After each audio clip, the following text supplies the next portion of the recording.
Ce thème de la sécurité est extrêmement important et il va constituer le plat principal, si je puis dire, de notre matinée. Nous faisons chaque jour des choix en matière de stratégie, un choix extrêmement structurant sur lequel on va revenir ce matin, c'est le choix de notre hébergement que nous sommes en train d'organiser chez Cloud Temple, donc un hébergeur souverain qui répond aux exigences de l'ANSSI SecNumCloud. 45% des entreprises subissent des pertes de données, donc paralysie d'activité. On va avoir des enjeux de taille autour de la réputation des entreprises, la perte de CA, qui soit directe ou indirecte. Donc l'aspect sécurité de la data est au cœur de nos réflexions. Une fois qu'on a parlé de bâtiments, on a parlé de ports, on a parlé de stades, en fait, une fois que ce produit physique a été livré, lui peut être ensuite l'occasion d'une cible à part entière. Donc on a vraiment 3 dimensions. C'est la raison pour laquelle, quels que soient vos domaines d'intervention, c'est vrai que c'est un sujet qui effectivement est de plus en plus à prendre en compte. La complexité d'un référentiel comme SecNumCloud, c'est qu'il essaye d'apporter les mêmes protections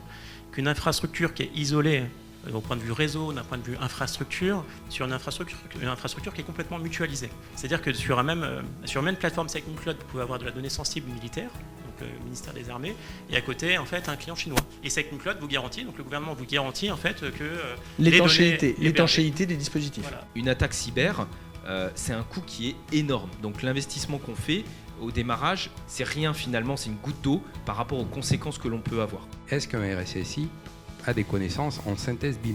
Est-ce qu'un RSSI a des connaissances en synthèse génie civil, en infrastructure?